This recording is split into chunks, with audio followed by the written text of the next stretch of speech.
Ừ?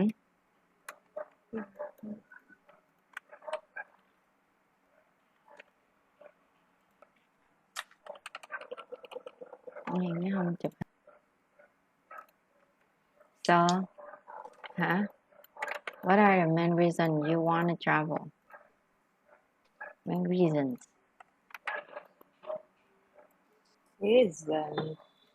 Reasons to travel.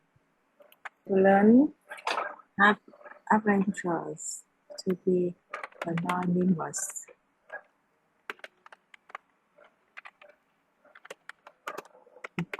Because life is too short. Not to meet people, to feel more self, to experience cultures, do not look back and wonder what if.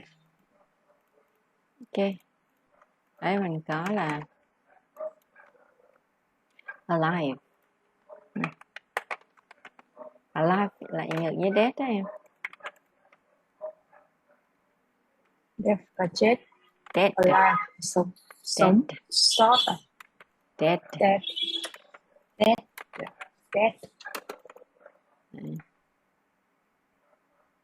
Adventure. Ừ. Còn anonymous này là ẩn danh nha. Adventure. Không ra ta. Anonymous. Anonymous. Ừ. Challenge. Challenge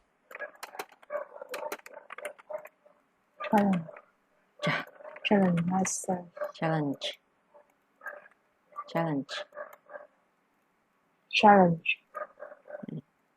So what's your reason to travel?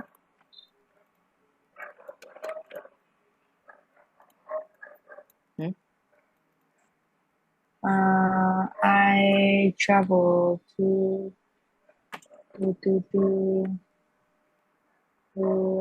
have adventures and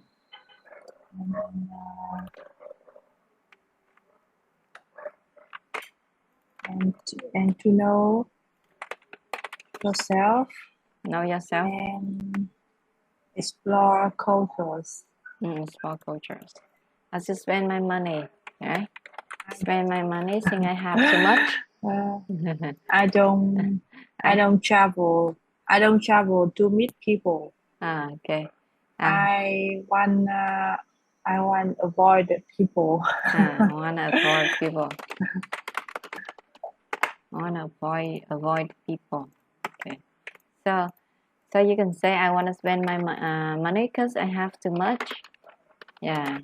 So I gotta travel to use all of them. Nói gì cho nó ngầu. Dạ nhiều tiền quá em phải đi dự định cho nó bớt đi. And what makes you feel alive? What makes you feel alive the most? Cảm nhận cái sự sống nhiều hơn ạ. Cảm thấy mình đang sống. What makes you feel alive the most? Em đang cảm thấy em sống rồi mà. No, feel alive nó khác với like mình I'm living nha. Feel alive like maybe you go travel, you swim, you sing, you dance, whatever that makes you feel alive. So what is it? Cảm thấy mình được sống nhất á. Thì giống kiểu cảm nhận cuộc sống không? No. Sống và để sống để sống chứ không phải sống để sống. No. Feeling alive or living life là mình đang cảm thấy mình đang sống hay là mình chỉ đang đơn giản là sống cái cuộc sống này thôi. Nó là cảm giác em like for example when I swim I feel alive. I really feel alive when I swim. It feels amazing. Or when I teach English, that's when I feel alive. And what about you? What makes you feel alive the most?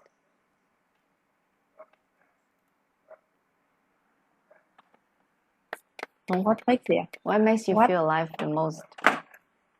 What makes you feel alive the most? Điều gì? What makes you feel alive? Như là bạn cảm thấy điều gì khiến bạn cảm thấy bạn đang sống nhất, đáng sống nhất? Feel alive, cảm thấy mình giống như đang sống, kiểu cảm thấy là feel enjoy the moment. Yeah.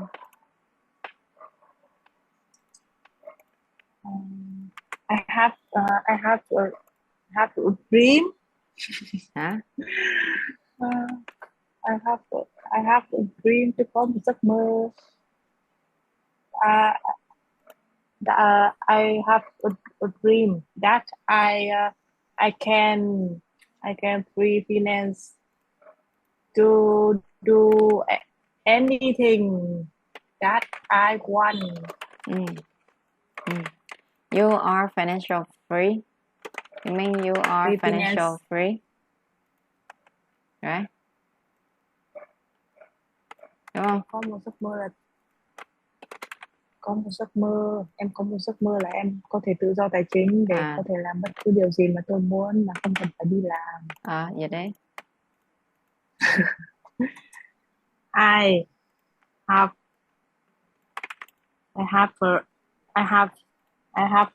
dream that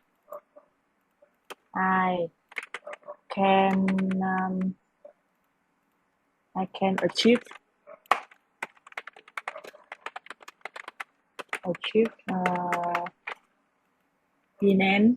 Financial free. Nếu achieve thì mình achieve cái thứ gì đó, còn không thì become cộng tính từ đi. That I become free financial. Free là tính từ rồi thì phải cộng cho một trạng từ bổ nghĩa cho nó. Thế thì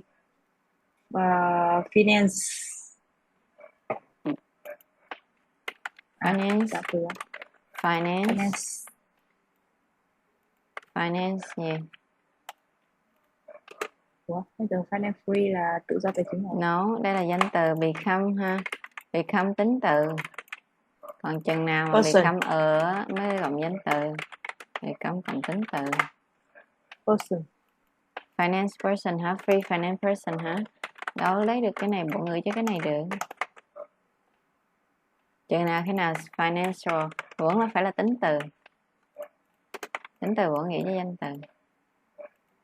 Tôi có thể trở nên tính chất của mình là về tự do ha, một cách tài chính đó. Vậy là freely financial hay là financially free hay là financial free hay là financially free. Tôi có thể trở thành thì phải là cộng với tính từ. Mình muốn trở cái cụm từ này trở thành tính từ. Financial free hay là financially free? Financially free. Còn không thì mình là again financial freedom. Lúc này thì là danh từ, tính từ bổ nghĩa cho nó. Đấy. Trở nên tự do tài chính nè. Financial freedom là danh từ và become financially free ha. Tự do tài chính. Financially free hoặc là financial freedom. Achieve ha là gain nè. Financial freedom. Còn không thì mình sẽ nói là become financially free hoặc là become financially independent. Không có phụ thuộc. Đấy. Hoặc ở đây thì mình sẽ sửa lại thành independence.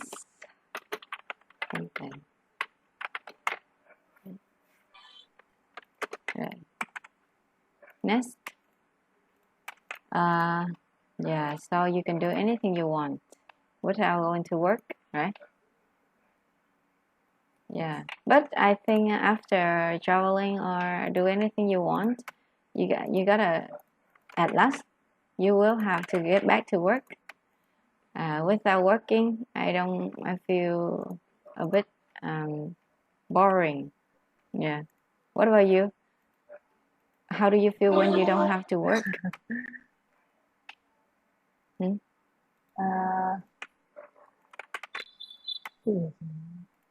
Như sao? How do you feel when you don't have to work?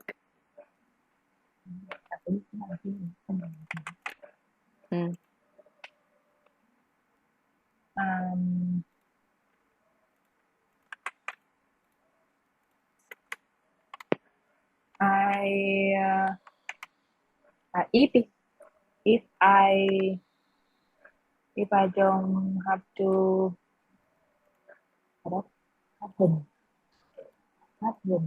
If I don't have to, if I don't have to work in a short time,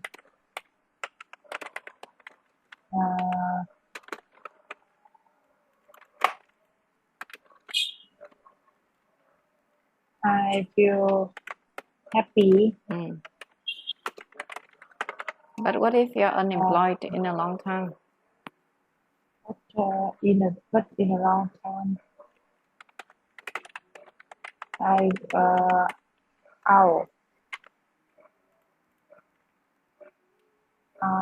will feel boring. Boring. Tôi cảm thấy Không bored. Yeah, I feel bored. Yeah. I'll feel bored. I'll feel bored. Yeah, of course. And all right, so what mode of transportation will you use when going traveling?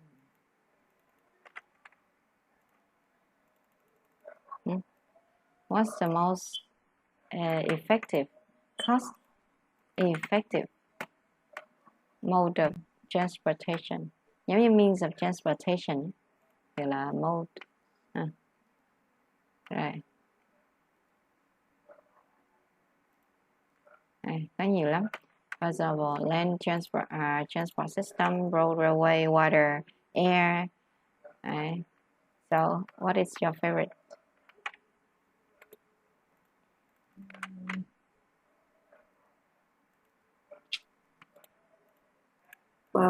Plane. Train. Wow. Train. Air. Máy bay là gì? Máy bay là plane. Air transport. Air transport. Vậy thôi kêu là air đi. Plane đi. Plane. Yes. Plane help me. I help chúng ta help us. Plans help us. What? Plans help us save time when we move We travel. Move to những địa điểm xa. To far place. To far places. Far away places. Hoặc là travel long distances.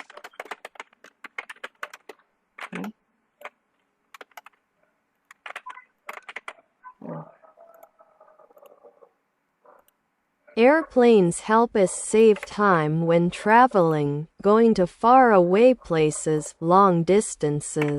Please. Airplanes help us save time. Không có F. Airplanes help us save time when traveling or going far away places. Or travel long distances. Tại sao Going to. Ở đây lại có help us save mà không phải là help us to save. Chứ động từ tiếp theo phải có to đúng không? Tại sao ở đây không có to? Có khi nào mình quên không? Đúng rồi. Phải có tu ấy. Phải có tu hả? Phải không? À không, cái gì nhỉ? Help, make là cộng với verb. Còn verb gì? Cấu trúc help verb. Đúng không? Have, make, let, have. Giúp ai đó, nhờ ai đó. Have, Làm gì, bắt ai đó làm gì. have someone do something này. Have get someone do something này. Đó là have rồi đó. Ngược với nó là have get something done này. Rồi ngoài ra mình có cụm make, let, have. Tất cả cái này cộng verb không đó.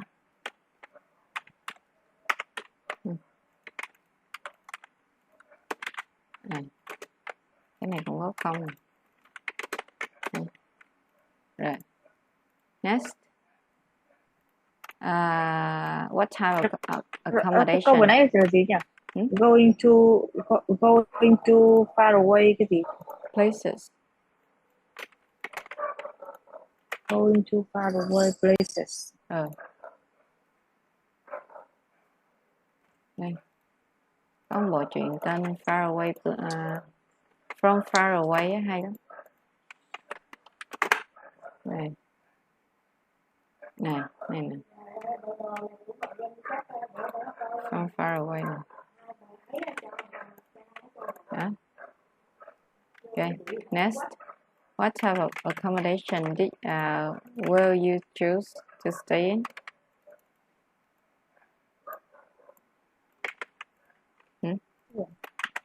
What type of accommodation will you stay in during your trip? What's the cheapest and the most expensive one? Accommodation là chỗ ở. Accommodation. Resort. Too expensive. How much does it cost for a week? How much? Ít khi đi nên là mình phải tận hưởng. Mình phải relax, enjoy yourself. Mình phải enjoy. Reward yourself, right? Reward and recharge.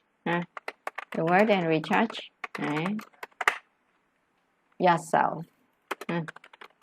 And so resort, right? How much does it take you for a week? Hello, how much does it cost you for a week?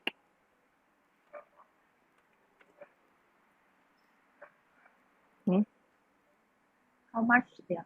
How much does 1 week in resort cost you? Week. Week. Week. Đó. Week là cái gì đó? Week. Bộ phải đọc week mới hiểu hả? Week à? Week cam á hả? How Week là much? với á? Week. Not with. With. Week. I wish. Week. Can you hear my ending sound? 1 week. 1 week. Ending sound. What's the ending sound? One week là một tuần ấy ạ. How much does a week in a resort cost you? Cost.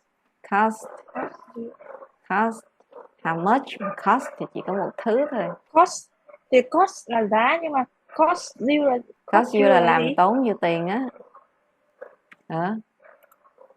How much does it cost you? Tại vì em tưởng cái từ cost nó là danh từ. Cost nó vừa là động vừa là danh. How much does it cost? How much does it cost you? Đấy. Cost you to get paid. And what did it cost? The usefulness of my penny. What did it cost then? Tốn cái gì hả? How much does it cost you to get paid? Tốn bao nhiêu tiền để được trả tiền hả? Nghe vô lý vậy. Rồi. And so, yeah, how much does it cost you to stay in the resort for a week? I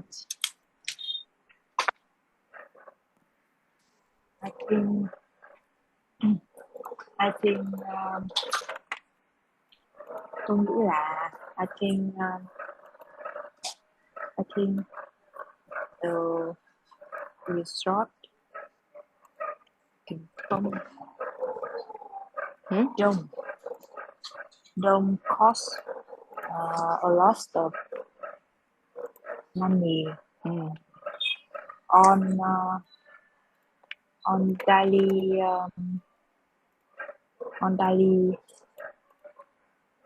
ngày thường daily hay là chỉ cần daily là được. Daily ấy hả? Hàng ngày ấy ngày hả? bình thường á, hàng ngày ấy. Tức là resort thì nó không tiêu tốn quá nhiều tiền vào những cái ngày bình thường. On normal days. On normal days. Vào những ngày bình thường. On normal day.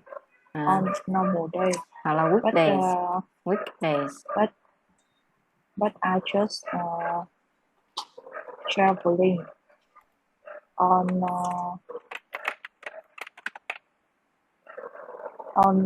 special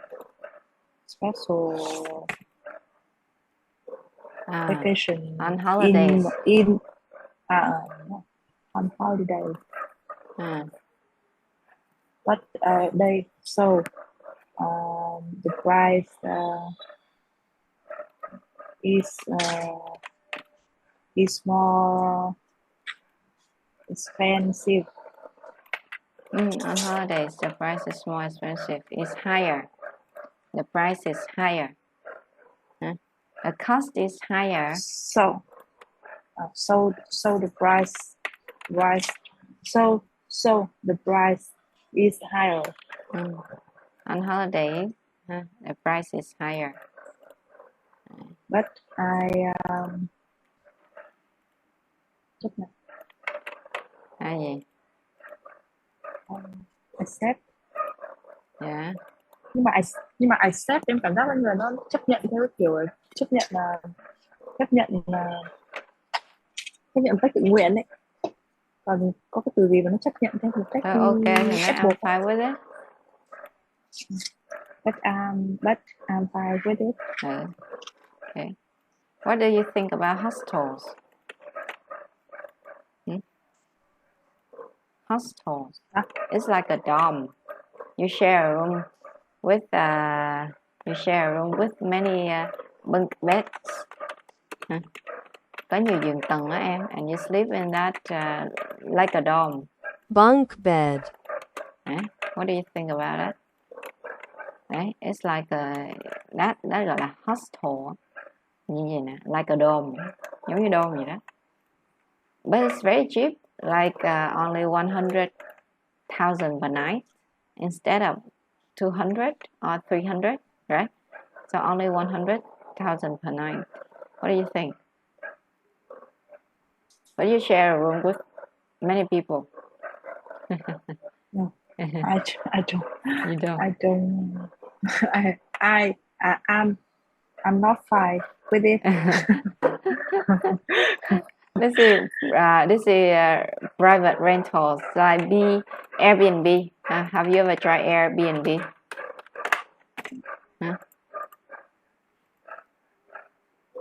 Airbnb là nó là một cái căn hộ dịch vụ đúng không? Yeah, like private rentals. Private rentals. It means you can rent someone's house. If they rent their house on Airbnb, so you can rent it for a short time. Yeah, you pay Airbnb, and the Airbnb share the money with the house owner. But you make sure that you have the quality room or quality house, and your money isn't stolen. Right? And the house owners ensure that they receive the money. So many things. Right? So that's called private rental. What do you think about it? Will you try it in the future?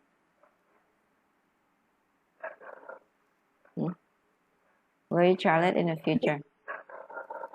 Where? What will you try it in the future? Where you sẽ thử nó trong tương lai. Bạn sẽ thử nó không trong tương lai. Mà chị đang hỏi về cái private rental. Yes. You rent the whole house or the whole villa. Rental là một cái là cho thuê. Cho thuê một cái căn hộ riêng tư là private. Okay. Like you rent the whole house. What do you think?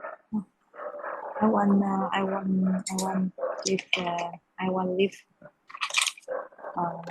private. I don't share. I don't want to share. I wanna stay in a private room. I wanna share.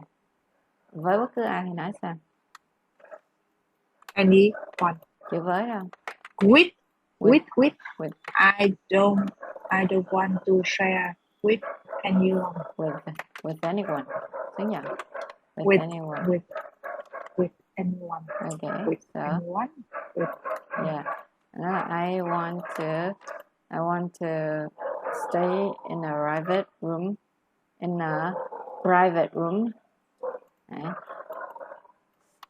I want to stay in a private room. I don't want to share with anyone. I don't want to share with anyone.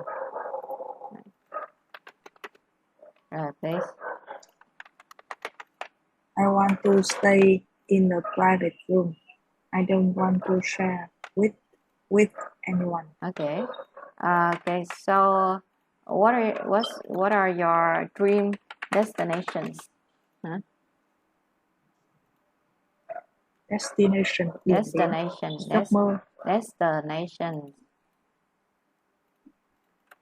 Yeah. Not T mà là destiny á. Destiny thành destination. Destiny là ấy là gì ấy? Tự nhiên quên. What ấy? Tự nhiên quên đi. Destiny nó giống như fate á. Định mệnh. Còn destination là điểm đến. Điểm đích đến. Yeah. What's your? I have many destinations. I have many dream destinations.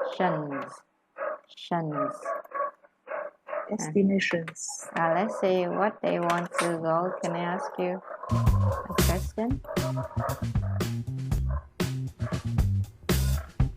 Let's see. I'd love to head down to Borneo and see the rainforest. I've been a lot of places. New Zealand. Yeah, I would like to go to New Zealand. Where does she want to go? New Zealand. New Zealand. And she said? I've been a lot of places. I've been a lot of places. I've been what? I've been a lot of places. I've been there có nghĩa là I've been to á. I've been a lot of places. Là tôi đã tới từng. I've been to á. Bắt đầu là I've been there. A lot of places. I have been. I have gì hết á. I've been a lot of places. Không đọc đời luôn. New Zealand. Yeah, I would like to go to New Zealand. Spain. Yeah, I would like to go to New Zealand. New Zealand. Yeah, I would like. I've been a lot of places. I've been a lot of places. Có đờ. I've been there. I've been a lot of places. Mà bà đọc nhanh quá. Google, YouTube nó nghe không nổi luôn. Phải là I've been the lot of places nha, chứ không có nói I've been a lot of places. Nghĩa là I've been the lots of places. Đấy. Là I've been to á, chị chạy này ra câu to nè. Còn chị này là lots of places. Đấy. So I've been to a lot of places and done a lot of things. Okay. Rồi. Next. New Zealand. Yeah, I would like to go to New Zealand. Spain. Preferably Barcelona or Madrid or somewhere. Somewhere. Rồi, where do you want to go? Trong kia là Spain. Spain. Yeah. Tây Ban Nha. And the other one said? Or somewhere. Preferably Barcelona. Preferably Barcelona. Preferably Barcelona or Cái gì? Barcelona. Preferably Barcelona or Madrid or somewhere. Preferably. Preferably Barcelona or Madrid Yeah. or somewhere. Somewhere. Yeah. Trời ơi, có thể hát. Ông ấy có thể hát to cái miệng luôn. Preferably. Trời, em nói giờ đụng chạm chị đó. Đâu, chị nói dễ Preferably. nghe mà. Cái ông nói ông tròn vành gõ chữ. Không hiểu á. Preferably. Ông cả cho những người biết tiếng Anh đi. Đây. Nè. Preferable. Prefer. Đã thích hợp ha. Preferable. À, preferable. Không đọc nhanh quá. Vậy em. Preferably. Preferably. Prefer. Yeah. Preferably. Somewhere hot. That's all that matters. Madrid or somewhere. Yeah. Preferably Barcelona or Madrid or somewhere. Somewhere hot. That's Xăm gì? Xăm. all that matters. Somewhere hot. Xăm. Somewhere. Xăm quay gì nè? Somewhere hot. The weather. Somewhere hot. Xăm. Ừ. Think it's too cold. Look at the sky. And look at their warm clothes. It's too cold. Or somewhere hot. Of course, they would want to go to somewhere hot. But he didn't say hot. He said somewhere hot. That's it. Somewhere hot. Nghĩa That's là đi đến. Nghĩa là ông ấy muốn đến nơi nào mà thời tiết nóng à? Somewhere hot. But he didn't say somewhere hot. Just somewhere hot. That's it. somewhere hot. That's You see? Somewhere hot. That's it. Not somewhere hot. Okay. somewhere hot. That's all that matters. That's all. All that matters. Matters. Somewhere hot. That's all that matters. Somewhere hot. That's all that matters. Cái gì vậy? That's. Sao? Quan trọng quá là gì em? Important. Hot. That's all that matters. Động từ là gì? Động từ quan trọng á. Nó không quan trọng với tôi. It doesn't. It doesn't Nó vừa là vấn đề vừa là quan trọng á. problem. Động từ. Không phải. Em biết từ chị đang nói là từ gì rồi. À. Nghe nè. Hot. That's all that matters. All that matters. Matter. Ừ. Matter. That's all it matters. All that matters. You see? That's all that matters. Đó. Tất cả đó là những gì quan trọng. That's all that matters. Quan trọng á. Đấy, tốc độ bình thường người ta nói Just the beaches after this long hard winter. Just the beaches after this long hard winter. Just là gì? Just là gì chưa kịp nói xong cười hí hí rồi. Just the beaches. Hot thì nó Next sẽ vào ông mình. hot thì nó sẽ là tới cái gì? Cái imagine. Use your imagination when they say something hot. So you gotta imagine about somewhere that's hot. Right? So it has Nóng. Just the Thời tiết beaches nóng after với ẩm à? just the gì? this winter somewhere. Somewhere hot. That's all that matters. Just the beaches. Just the Just the beaches after the just the beaches after là gì? Somewhere hot you can somewhere hot. Beach là cái gì chị? Beaches. Beaches. just the beaches after Nghe ngắn hay dài? Beach là cái gì? Beaches. just the beaches. Tưởng tượng đi. Chỗ nào mà nghe giống như beaches mà nó lại nóng? Nó là gì? Just the beaches. Chưa thấy gì hết. À, cái biển. Beach. Ồ, Beaches. phải đọc thì beach. Vậy mới nghe được hả? Không phải là Beaches. beaches. Beaches. Cái gì nữa? Chẳng lẽ đọc là beaches? Just the beaches. Không, nhưng mà không nghĩ đến. Trời, đã nói chỗ nào nóng rồi mà cứ có mỗi beach, chẳng lẽ beach kia? Beach kia phải kêu là beach. Just the beaches. After this long hard winter. After Just the beaches after this long hard winter. Beaches after this long hard winter. chưa nói xong nó cười. After Từ this, long. yes, Từ long gì? after this long còn what? Just the beaches after this long hard winter. Long hết á. Long hurt hay là long heart hay là long hat? Hurt, hot. Which one? Yeah, literally. Just the beaches after this long hard winter. Long what? Các chỗ này thật sự. After this long Nhưng mà hard ai winter. nhưng mà long Cái mùa gì? long heart. What season Long at the heart. end? What season?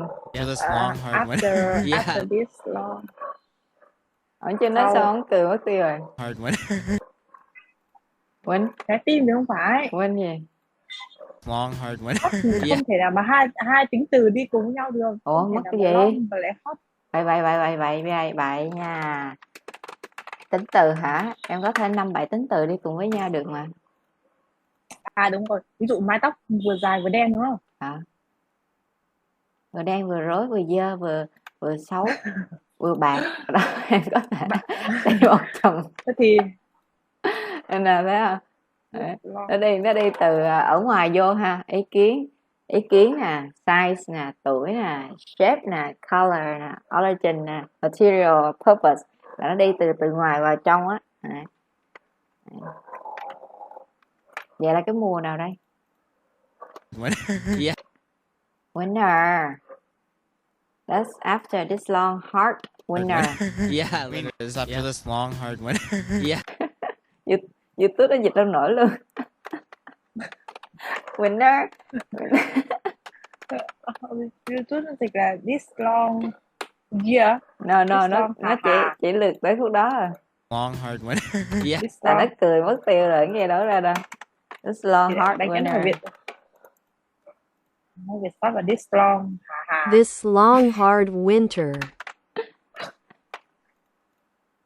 Nói nhanh thì mất cười đi. Yeah, literally. Hai ông này mắc cười. We're absolutely thinking about going on a bike ride to Ireland. Emotion. We're absolutely thinking about going on a bike ride to Ireland maybe this summer and turn around there for a few days. That's kind of high on the bucket list. Rồi. Hình như chị để tốc độ nhanh hay sao ấy. No. Nó mò. Chậm lại được không? Maybe this. We're absolutely thinking about going on a bike ride to Ireland. We absolutely. We're actually thinking about going on a bike. We absolutely sao?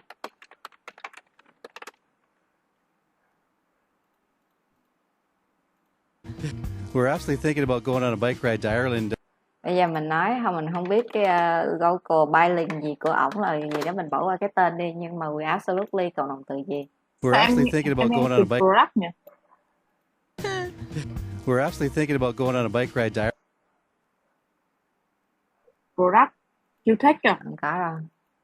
We're absolutely thinking about going on. Động từ gì? Were. À. Động từ gì? We're absolutely thinking about going on a bike ride to Ireland.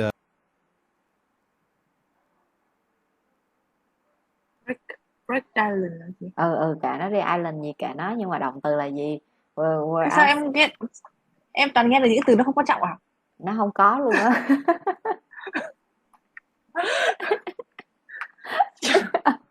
Cái động từ là gì? We're actually thinking about going on a Rớt nước mắt. Đồng thách. No. We're actually thinking about going on a bike ride to Ireland. Đó, cho em biết đó là hiện tại tiếp diễn á. We're absolutely còn động từ gì? We're actually thinking about going on a bike.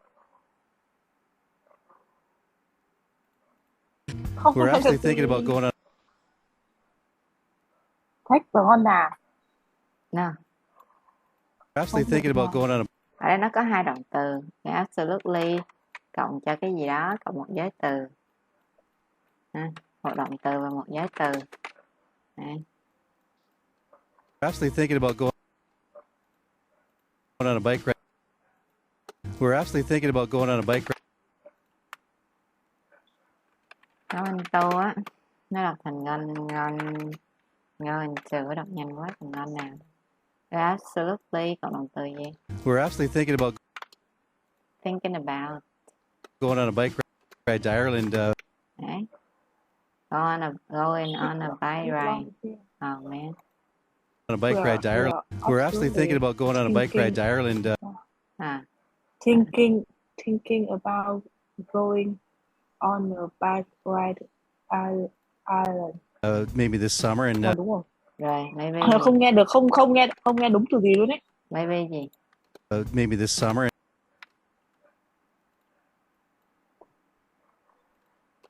Maybe this summer. Hai chữ nữa thôi. And maybe this summer and. Summerland nói gì? Maybe this summer and maybe this summer. Cái mùa nào? Maybe this summer and. Spring. Ireland. Maybe this summer and. Maybe. Ireland. Summer. Maybe this summer and. Summer nào? Đó, last, this hay là next? Ireland. Maybe this summer. And maybe this summer. Maybe. This, last and next? And maybe this summer and. Maybe done. Maybe this. And maybe this summer and turn around. Maybe this summer. Maybe this Summerland. Summerland. Around there for a summer and turn around there for a few days. Rồi. Turn around rồi sao nữa? Bao nhiêu ngày? Few days. That's kind of few days and there for a few days. Few days. There for a few days. A few days. Đọc nhanh quá còn few days. Turn around. There for a few days. That's kind of high on the bucket list. Đó sao? Từ hơi á. Nhớ cái từ hơi không? Có cần gửi link cho coi lại hơi khá đà không? Kind of high on the bucket list. Còn những từ khác nữa. That's kind of high on the bucket list. The kind of. Kinda. That's kinda. Kinda. See? Few days. That's kind of high on the bucket list. Kinda gì? Kinda high. Được. Anh nhìn cả. That's kind of high on the bucket list. Yep. Từ này chắc em chưa nghe qua bucket list. Là gì? Nhớ không? Bucket. List là danh sách. Bucket nè là cái số nè, list là danh sách. Something you wanna do. Đây là bucket list. Rồi. List số danh sách. High on the bucket list. That's kind of high in the bucket list. Yeah. Nó khá là cao ở trong cái bucket list của mình. And Want to take the bike and spin around and get to see the country? rồi, wanna List. Yep. Want to take the bike and wanna check cái gì? want to take the bike and Take the bacon. Là nối đó, là cái gì? Check cái gì? Phải nối. want to take the bike and No. You wanna Want to take the bike and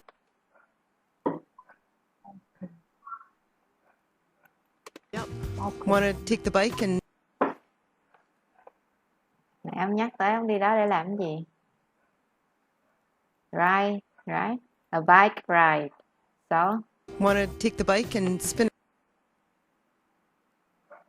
the bike Ba chắc can á. The bike can á. the bike and spin. đạp xe. Đó, take the bike can. Want to take the bike and spin around and get to Do you remember spin around? Hả? Xoay vòng vòng. Spin around. Đấy. Đó sẽ spin around nè, thấy không? Quay vòng vòng. Rồi. see the countryside out there. And see gì? Countryside out there. And get to see the countryside out there. And spin around and get to see the countryside out there. See the country. Còn thêm một chữ nữa. The countryside out there. Get to see the countryside out there. Countryside. Countryside. Miền Quế. Down there. Down there. Ở ngoài đó. Countryside out there. Get to là gì? Get to vốt không là gì? Finally I got to see Taylor Swift. Nghĩa là gì? Phạm. No. Nó nghĩa là Được ạ. Right. So I got to meet Taylor Swift. Đây nè. How to get a meet này không phải rồi. How to meet Taylor Swift. Đây. Okay. Next. Some places not cold. Rồi. Some gì? Cold. Some places not cold. Some places not cool. Cool. Cool hay cold? Some places not cold. Cool. No, cold. Ông đâu nghe thấy thằng bé đọc vào đờ đâu. Nó không đọc thôi chứ không phải là không có. Cool. Tờ với đờ hết là Chắc người ta là hay cool. bỏ. Chắc là cool nói về cái người Cold. thời tiết chắc là cool. Chứ không có cool. Cool là mát thì ai chả thích em. Cold. Places not cold. Nó đâu đọc đờ đâu. Tại người ta thích, người ta bỏ đờ với tờ. Places not cold. Tại mình là người học nên mình phải cố gắng phát âm ra để người ta hiểu. Đấy, còn người ta rất bình thường người ta bỏ. Places not cold. Pompeii. Pompeii. I would have to say probably India. Ok. Phải nói gì? Indian. No. Danh từ, chứ không phải tính từ. India. Không phải ày. Nhưng mà em muốn đến Ấn Độ đúng không? Nghe đi. I would have to say probably India. Good. Good này là khả năng trong tương lai nha, chứ không phải là quá khứ đâu ấy. I would have to say probably. I would have to say probably India. I would have to say probably I would còn trong một cụm từ dính giữa nữa. I would have to say probably India. I would chấm say probably. India hay Indian? Probably India. Yes. India. I would have to say probably India. I would have to say probably India. I would have to. Ôi dồi ôi, kinh nhờ.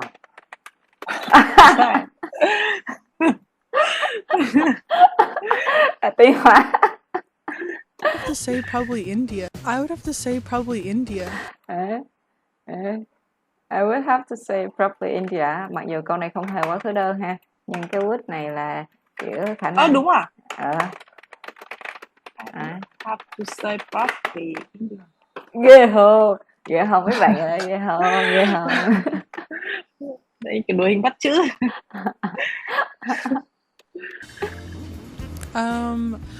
I would love to go with my camera and Good. Go with my. Go. I would love to go with my camera.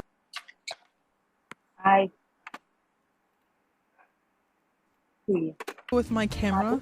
I would love to go with my camera. I would love to go with camera. Whose? Camera. Nó đọc nhanh luôn là camera. My camera. Whose ở đây là để của ai đây? Love to go with my camera. With my camera. Camera. Nghe cái giọng đó nè. I would love to go with my camera. Không là có to go, có to go. Love to go with my camera. Love to go with my camera. To go. I would love to go with my camera. I would love to go with my camera. Đấy, with này nhớ nó the đánh nào with. Đấy. With my camera and take love to go with my camera and take lots of pictures because I think it's very colorful. Rồi, and what? Because I think it's very my camera and take lots of pictures because take lots of. Gì nữa? Cố lên đi ba. Gì nữa? And take lots of pictures. Lots of what? Ôi đừng đi India, trời ơi nguy hiểm lắm. And take lots of pictures. Trời ơi, camera mà thách thì thách cái gì? Camera and take lots of pictures because I think. Say what? Ngoài photos ra thì Picture. Có S không? Có, lots of mà. Em đọc đâu có S đâu. I would love to go with my camera and take lots of pictures because I think it's very colorful. Lots of pictures because I think it's very colorful. Cớ sai gì? Pictures because I think it's very colorful. Cớ sai gì đây? And take lots of pictures because I think it's very colorful. Cớ sai. And take lots of pictures because I think it's very colorful. Cớ sai. Be colorful. Gì đó, be colorful đúng không? Nghe khúc chính giữa sao? Pictures because I think it's very colorful.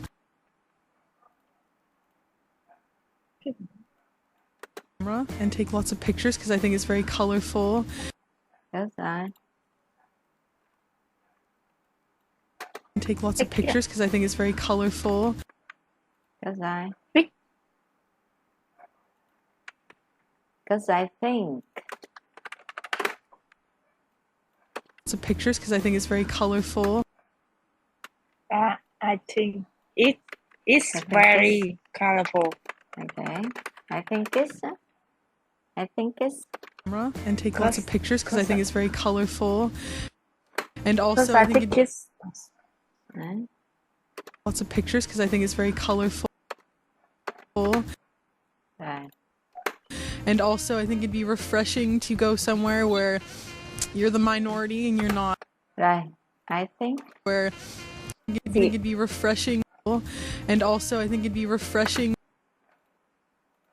Là sao? Cái gì also cái gì refreshing. Không có bao giờ freshing đâu. Fresh là tính từ rồi nên nếu mà thêm in thì nó là một tính từ khác. And also I think it'd be refreshing. And also I. And also I think it'd be refreshing. And also I think it'd be refreshing.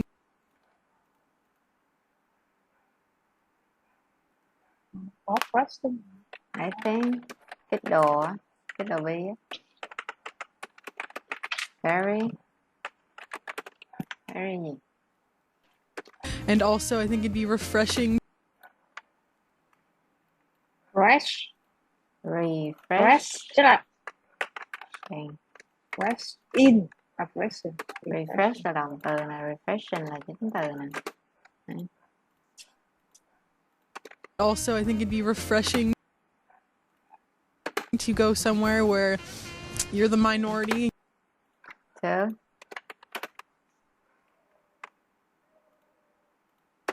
You're the minority and you're not somewhere where refreshing to go somewhere where you're the minority. To go. to go. Refreshing. To go somewhere. Right.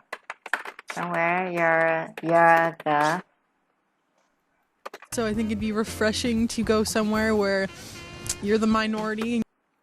somewhere đây nữa. Đi nơi nào đó mà. Ha. Thì ôi dồi ôi đừng có đứng máy chứ. Câu sau như cái từ sau chưa học. Hôm qua có nói mà sợ không nốt gì hết. When you're the minor là gì em? Minor là nhỏ bé.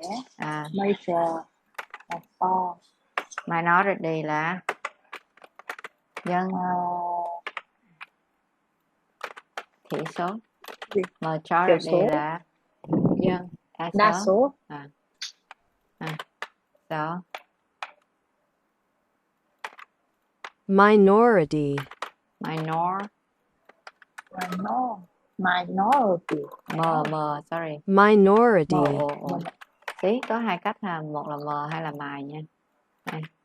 Minority. Phiên âm là m mà là mai ta. Không, Minority. phiên âm là đây là mài nè, Minority. đọc mài á, Minority. cái này mới m nè. Majority. Majority. Major. Minority ở Việt Nam nè. Đấy, là những cái ethnic groups á, nghĩa là những cái nhóm dân ethnic. Minorities nè, thấy không? Dân thiểu số nè. Ethnic, nhóm của văn hóa dân tộc. Ethnic.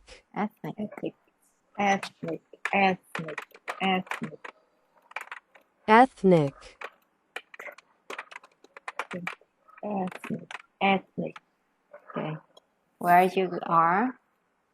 You're the minority and you're not.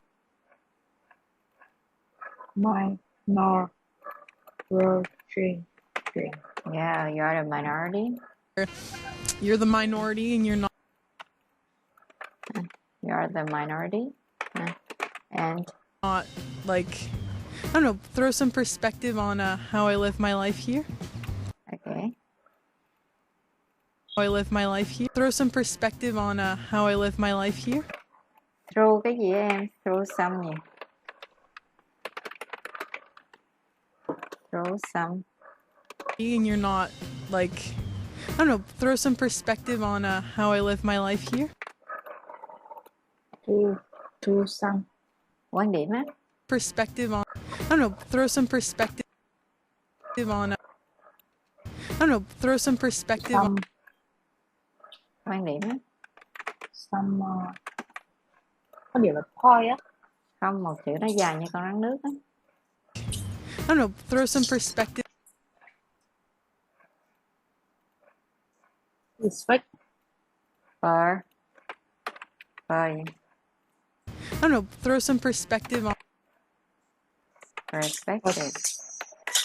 Không nhớ chữ này rồi. Perspective. Hay là quan điểm. Perspective. Different perspectives on life này. Ha? Perspective. Different perspectives on life. Ha? Nghĩa là Respect là tôn trọng của perspective. How to develop different perspectives on life.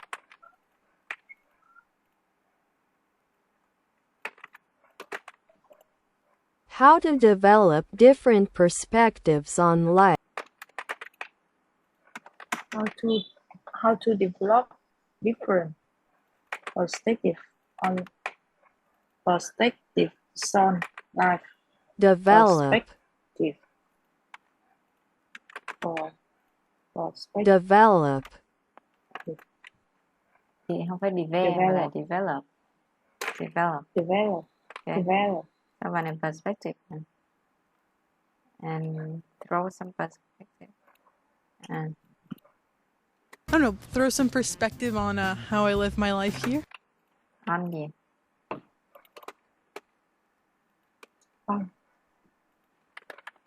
How? Này dễ nghe nè. How I live my life here. How I live my life here. Perspective on how I live my life here. Here. How I live. How I live my life here. I live. How I live my life here. I live my life here. Why stay with one spot if you can just travel the world? Why say? Spot if you can just Why stay with one spot? Why say? With one gì? Why stay with one spot? Dạ mấy chữ nè. Chữ này. Stay with one spot. Bữa em hỏi chữ này nè.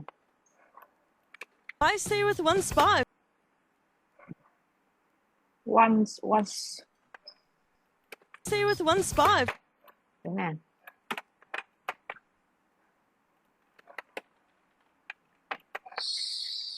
Stay with one spot. Một chỗ á. Một chỗ là cái nào trong cái này? Thứ hai là spot. Spot. Spot động từ có nghĩa là phát hiện ra, nhưng mà danh từ đó có nghĩa là chỗ hoặc là cái điểm. So why say one spot? Đấy. Why stay with one spot? Why stay chứ không phải why stay. If you can just travel the world. If you can just travel the Why stay with one spot if you can just travel the world? You can what? Bây giờ đừng có đứng hình nha. If you can just travel the world. You can just travel the world. Travel the world. Travel the world. Yeah, you can just Travel the travel the If you can just travel the world. The world. Yeah. The world. The world. One spot if you can just travel the world. Travel the world. The world. With one spot if you can just travel the world. And you can just travel the world. I'd like to travel all over. I think my dream I like world. I'd like to travel all over. I like to I like to travel. I'd like to travel all over. Đủ thứ chỗ hết. Mấy cái mà over là nó hay nói về mấy đủ thứ chỗ hết. All over. Đủ thứ chỗ hết. Mình mà nói ai đó mà you're all over the place. You're just all over the place. Có nghĩa là all over the place, nghĩa là đủ chỗ hết. All over the place, đủ chỗ hết. Này, hoặc là phân tán tư tưởng. Này. All over the place. Này. Đủ thứ chỗ ở lung tung. All over. Everything, everywhere, all over the place. All over the place nè.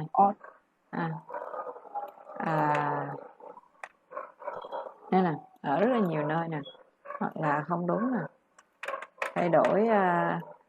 Thay đổi lung tung hết ha. Nó không đúng nè. Rồi.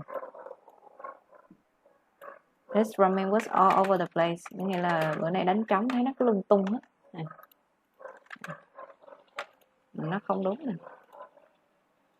Đấy. Nó out như vậy. Nè, not correct nè. không như bình thường. Nó cứ ông cứ lung tung hết. Tại nó tùm lum chỗ thì nó bị lung tung lùng xèn á, all over the place. Nó có hay nghĩ như vậy đó. Rồi, so I think my dream vacation, though, I think I'd make it to New Zealand. okay, mãi. No, I think dream vacation. I like to travel all over. I think my dream vacation. I think. Mãi. The vacation. Mãi cái gì vacation? My vacation. Cái gì vacation? My I like to own. travel all over. I think my dream vacation. My dream vacation. Dream. Để lưỡi lên. The cái dream. Dream. I think my dream. I think my dream vacation. Đó, em thấy không? My dream. I think my dream vacation. I think my dream. All over. I think my dream vacation, though, I think I'd make it to New Zealand. Yeah. I think I'll make it to New Zealand. No, I think I'd make it to New Zealand. Make it. Gì nữa? To New Zealand. I think I'd make it to New Zealand. To New Zealand. Trời. Nhưng mà make it là gì ạ? Make it to có nghĩa là đi tới. Make it to có nghĩa là đi tới. Nghĩa là đến một nơi nào đó.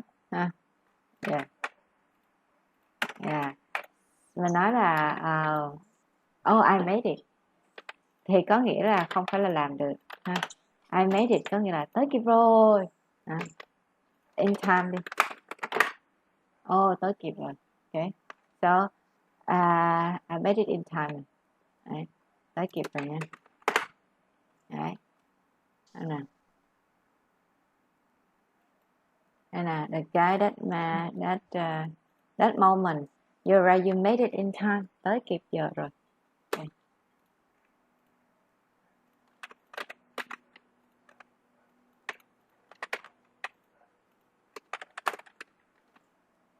Đấy.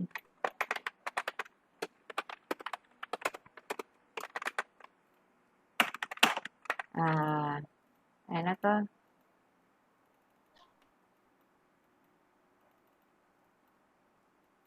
đây nè. To continue leave physics comment be in unknown. Không. Make it big thì không tính đi. Make it to đi. Đây nè.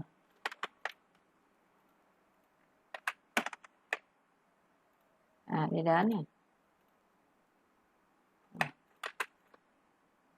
Rồi. Oh, I made it. Rồi. So I think I make it to New Zealand. New Zealand. Make it to New Zealand. Nó đọc là make it to New Zealand. Make it to. Make it to New Zealand. Oh, there's so many places. There's so many places. I think Vietnam is the. Oh, wow. Oh, there's so many places. I think Vietnam is the one on my bucket list right now. Oh, did you hear it? Chị nghe thấy mỗi từ Vietnam Việt is Nam. the one. So many places. I think Vietnam is. There's so many places. I think Vietnam is the. So many. Oh, there's so many places. I think. So many. So many places. I think. Many places. Danh từ số Many nhiều. places. Many places. I think. So many places. I think Vietnam is the one on my bucket list right now. Vietnam is one. Cái gì? Vietnam is the one on my bucket list right now. Okay, you look good. Come here. Vietnam is the one on my bucket list right now. Nhưng mà 5 years ago rồi. Đây. The one on my bucket list right now. The one on my bucket list right now. One of the. Từ này cũng học rồi nè. Vietnam is the one on my bucket list right now. Is the one on my bucket list right now. I think Vietnam is the one on my bucket list right now. I think Vietnam is the one on my bucket list right now. Cái mới học á. Danh sách mong muốn á. Danh sách để làm. Vietnam is the one on my bucket list right now. Cái gì? Em đọc cái gì? Bucket list. Em đọc list thành list này rồi. So many places. I think Vietnam is the one on my bucket list right now. Đi ngắn thôi, đừng có lết ra như Bucket vậy. list. Bucket list. Em đọc ngồi vậy em nghe ông đọc sao? Places. I think Vietnam is the one on my bucket list right now. I think Vietnam is the one on my bucket list right now. Người ta sẽ chọn chị bucket list. Không phải bucket list. Vietnam is the one on my bucket list right now. Đấy, Vietnam is one. Vietnam was. Vietnam is on. Vietnam. I think Vietnam is one on my bucket list right now. On my bucket list. It's the one on my bucket list right now. Bucket list right now. Đang là bucket list. It would probably be England and It would. Trạng từ yêu thích của em nè. it would probably be England and Probably. it would probably be England. I would probably be England. England. G lên cái này. England. Probably be England Nó đọc thành England. Nè. Rồi nhân kệ nó đi. in London. Sao lại lên giọng chị? Hả? England. Sao lại lên England? Ở Mặc thích. với England. Ồ thì thích thôi. Hãy cầm. And what? England in London. And London. London. Hả? Lưỡi đánh vô. And London. England. Probably and be London. England and in London. London.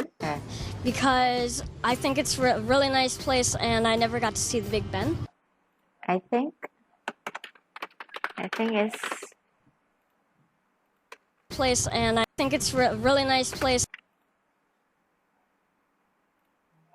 Because I think it's a really nice place. Này nó bỏ luôn cái này, nó hy sinh cái chuyện này luôn.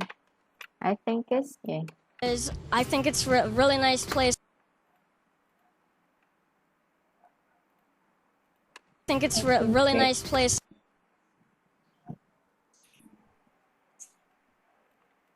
And I never got to see a really nice place and Really? Volunteer. a really nice place. Really? I think it's a really nice place.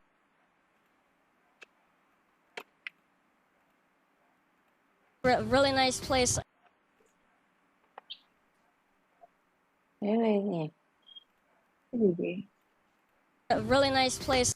Nice gì? A really nice place.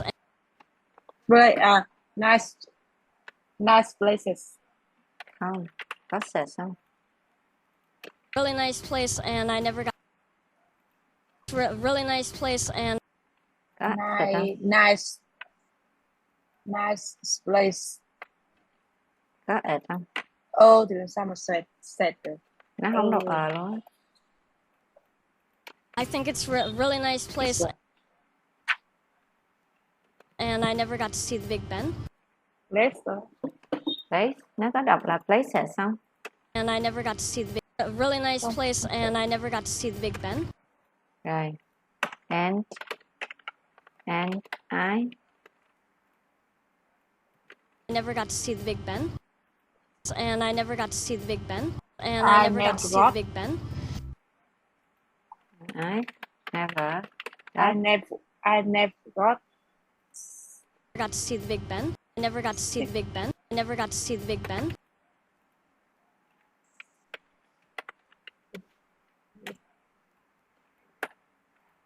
I think it's a really nice place and I never got to see the Big Ben. Big Ben á, đồ nó lắm. Cái đồng hồ Big Ben Tower. I've never got to Big see Bang chứ không phải là Big Bang kia. Big Lộn. Bang. Big Bang. Big Bang. Yeah. Big Bang. Rồi. Đây. I never got to see the Big Ben. Got cộng với từ gì đây? Được á. I never got to see the Big Ben. Got.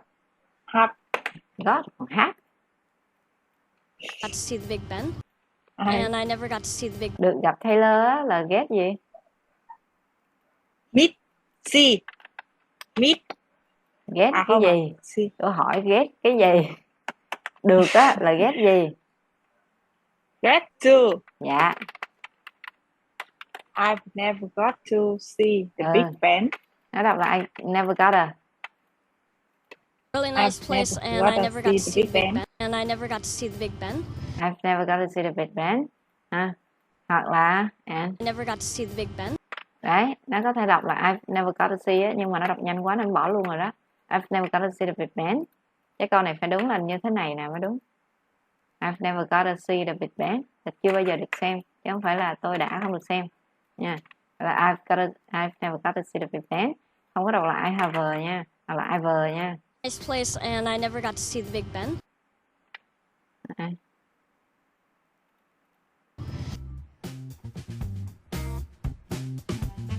Có hết. Hết rồi. Nghe rõ thôi, đúng không? Down to Borneo. Đọc nhanh. I'd love to head down to Borneo and see the rainforest. I've been a lot of places. New Zealand. Yeah, I would like to go to New Zealand. Spain. Preferably Barcelona. Hai ông này bồ or nhau ấy. somewhere hot. That's all that matters. Just the beaches after this long, hard winter. Yeah, We need literally. it. We're actually thinking about going on a bike ride to Ireland maybe this summer and turn around there for a few days. That's kind of high on the bucket list. Yep. Want to take the bike and spin around and get to see the countryside out there?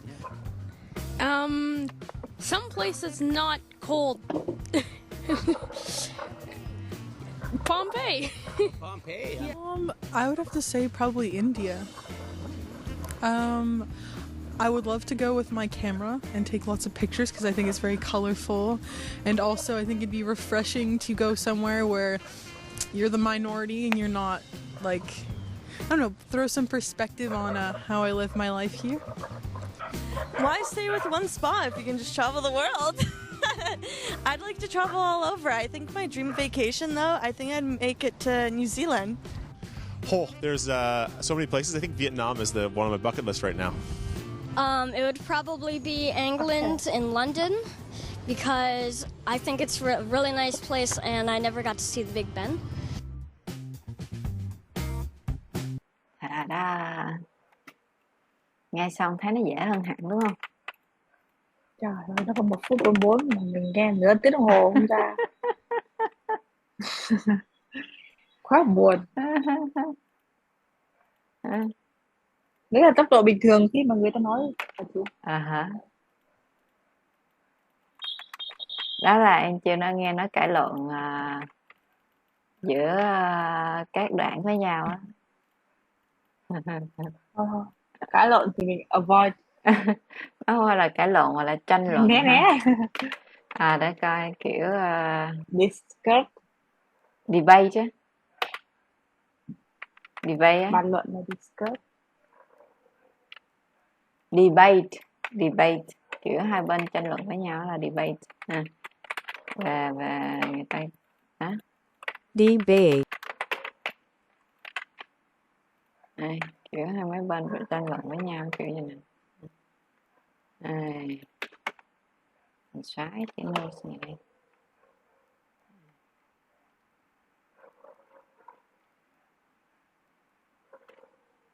Nói chung thì nói chuyện bình thường. Oh yeah, thêm một người ra mặt. Nói chung các nghệ sĩ có đứng lên bảo trợ cho bà này hết đi, endorse bà hết đi để cho kiểu cho bà mau thắng đi cho rồi. Mặc dù thấy lo lắng quá. Hoặc là Taylor. Thì mình chọn trai đấy. Tất nhiên là Calama rồi. Kamala chứ quên. Tất nhiên là phải là Kamala rồi. Chẳng lẽ đi bầu chọn cho cái ông đó. Ông đó ổng psycho. Ổng bị psycho.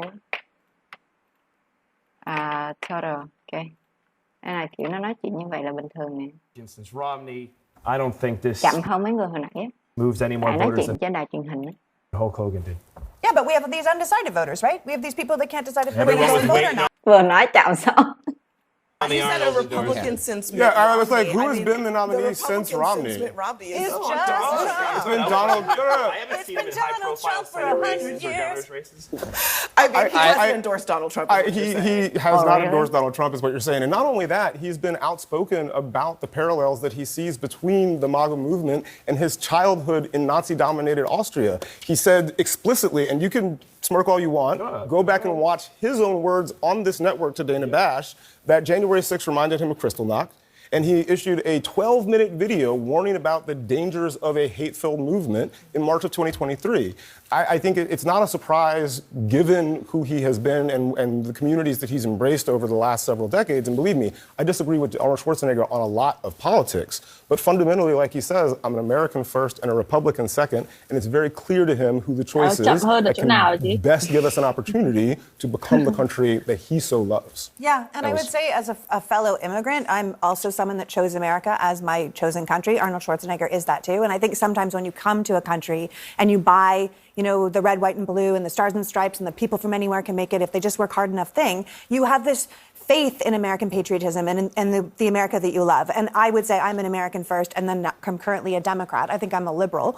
And he's an American first and a Republican. And I think the thing is that we can really see that this one character who we've now had, as we've said, for 3 different campaign seasons as this same figure for the Republican Party is just not what America is supposed to stand for. It's not the country he bought into and moved to. It's not the country I bought into and moved to. And I think it's a country that we really need to move from. That was all well said. Thôi, cô im đi. Doesn't matter. Mệt. Nói chung là ai ủng hộ ổng là mình mệt, không nghe nữa.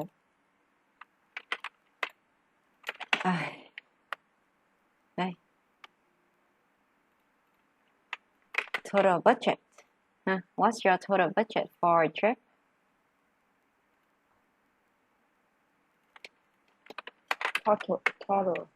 Total budget. Ngân sách. Total là tổng cộng á.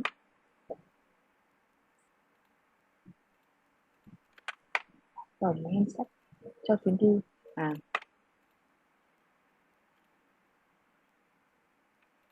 Travel on a budget nghĩa là du lịch tiết kiệm nha. Yeah. How much do you think you'll spend for a trip?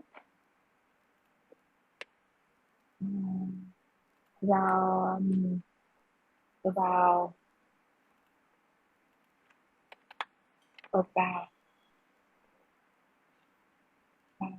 như giờ mình đến được hay không ta? Như là dùng ở few ở dưới này. Million. Đến được rồi. About a million. A few million. A few million. Hả? A few million to spend for resort only, right? And then you visit resort and go back, right? 3 triệu thôi mà, đúng không? Vài triệu. 3 triệu là Vài triệu là đi tới ở resort xong đi về hả em? Đúng không? 3 triệu. Really? 3 triệu. One night. That's why I told you. You come there to sleep in the resort and you go home, right? Cái đó người ta gọi là go big or go home ha. Chơi lớn ha, một là chơi lớn còn không là về, đúng không? Vậy mình go big sao rồi mình go home sao? Ai sợ đi về. Okay. Some million you take along with you, some million, and then you go home, right? You spend the night at a resort and go home. Đấy. Là hết vài million rồi đó. Ra bơi một vòng nữa chứ. Xong quánh cái gì đang hot á, cái gì pickleball, xong rồi đi về. Không phải ít nhá. Ít. Xong ít xà xí mì sao đi về. So I think for one week nhà trip. không có sashimi. Hả? For one week trip đi. For a week trip. And for a week trip, how much do you think you're gonna bring with you? I live by go big or go home. That's with everything. Tôi sống bằng. Tôi sống bởi. Tôi sống qua ngày bởi á, hay nói chung là kệ nó đi, dịch kiểu tôi sống bằng câu là con biết hay cô hơn. Chơi lớn hoặc đi về. That's with everything. Đấy là tất cả những gì. Đấy là tất cả. Đó là tất cả mọi thứ. It's like either commit and go for it, or don't do it at all.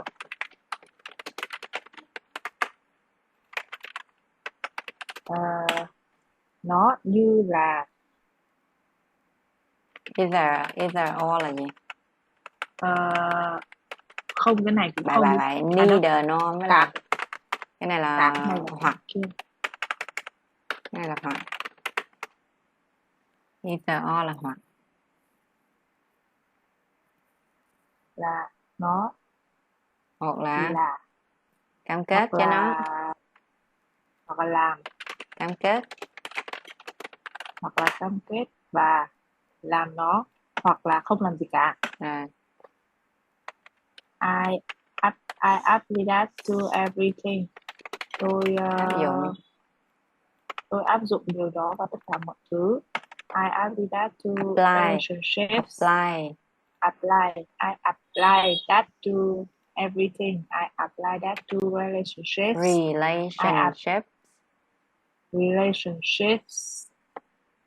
I apply that to life sports.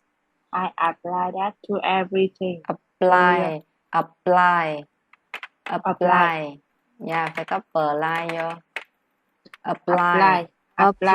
Sorry. Apply. Okay. Apply makeup nè, là mình dầm makeup đó ha. Là đánh lên á, còn apply to là ứng dụng vào, áp dụng vào. Rồi, that's what I live by.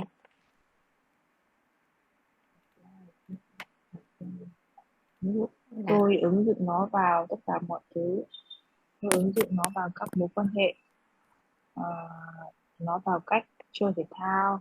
Ứng dụng nó vào làm tất cả mọi thứ. That's what I live by. Đó là tất cả những gì. Đó là những gì tôi sống bằng. That's how I like it.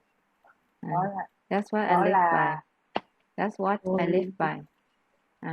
Có nghĩa là đó là những gì mà tôi sống theo, sống bằng, sống theo. That's it. Mấy câu này em trả lời hết chưa? Em có thể gửi, em có thể gõ ra rồi trả lời cho chị cũng được. Chị sẽ check câu trả lời cho. Nếu mà mình nói thì mình thích lên thì mình nói tiếp. Còn không thì bữa sau mình học. Right. Hả? Biết cứ viết ra, cứ viết câu trả lời ra rồi chị check cho, rồi xong rồi ngồi đọc cũng được. Vậy là thú vị, đang nghe thử mấy bài. Bây giờ em về nhà em nghe mấy cái bài đơn giản như là BBC 6 Minute English á. Đấy, nó sẽ nói từ vựng và nó sẽ giải thích bằng tiếng Anh, thì em sẽ được cái lợi là em sẽ học vừa tiếng Anh, vừa được từ vựng mới nữa. Mà nó nói chậm mà nó không nói nhanh đâu. Nó có mấy cái short BBC Learning English. BBC Learning English. Đấy, nó có mấy cái short cũng hay lắm nè. Here are 5 expressions you can use when scaling your business. When you scale your business, you scale là phạm vi, nghĩa là mình mở rộng cái grow your business in a profitable way. If your sales are skyrocketing, rocket là bơm rocket đúng không? Skyrocketing có nghĩa là nó phi luôn. It means that they are rising dramatically. Wow, your sales are skyrocketing. When we draw up a contract or an agreement, we make an official document with somebody. So now, I'm going to have to draw up a contract with... George. I'm going to have to draw up a contract with George. When we train someone up, we prepare them for the job by teaching them new skills. Before George can do anything, we need to train him up. Branching out means going into other areas of business, like the branches of a tree spreading out. I also think we need to branch out into other kinds of eco-friendly clothing. Let's start selling eco-friendly socks too. Okay. What other expressions can... Rồi. That's it. Đó cũng dễ mà đúng không? À không, đấy là nó cũng hay mà đúng không?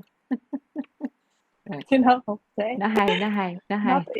Not easy. Nó hay, em cứ coi từ từ đi, chừng đó thôi là được. Đấy, là được. Nha. Bắt đầu bằng mấy cái nó giải thích chậm á. Ở đây BBC cũng siêng làm sọt lắm. Nè, mấy chương trình mới có mấy người dẫn như vậy nè. Đấy. Người ta sẽ nói chuyện từ từ cho mình nghe. Người ta đọc báo cho mình nghe rồi người ta giải thích. That's when I decide. Divorce, why does it happen? World Service Program, The Global Story.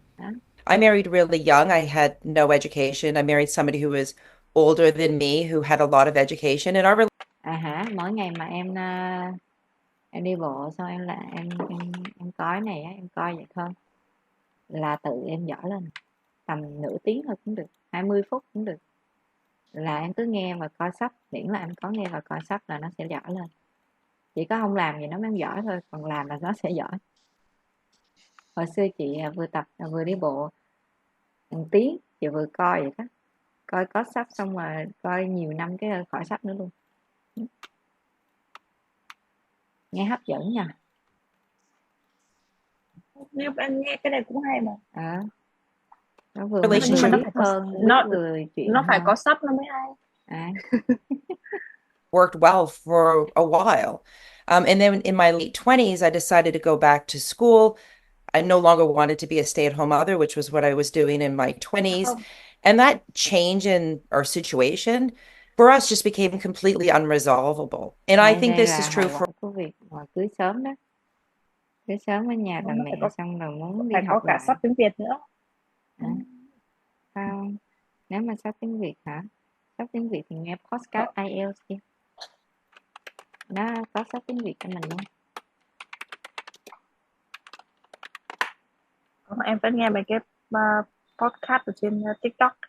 Nó có sách tiếng Việt. Đó nè. Đấy. Mình phải ghi là phụ đề Anh Việt cho người ta. Homes. Therefore, we have introduced a taxi rank with its own waiting area. Đó, kiểu vậy. IELTS 9 chấm này cũng hay đúng không? IELTS ASMR. Cái MR 9 chấm luôn, kinh nhỉ. Wow.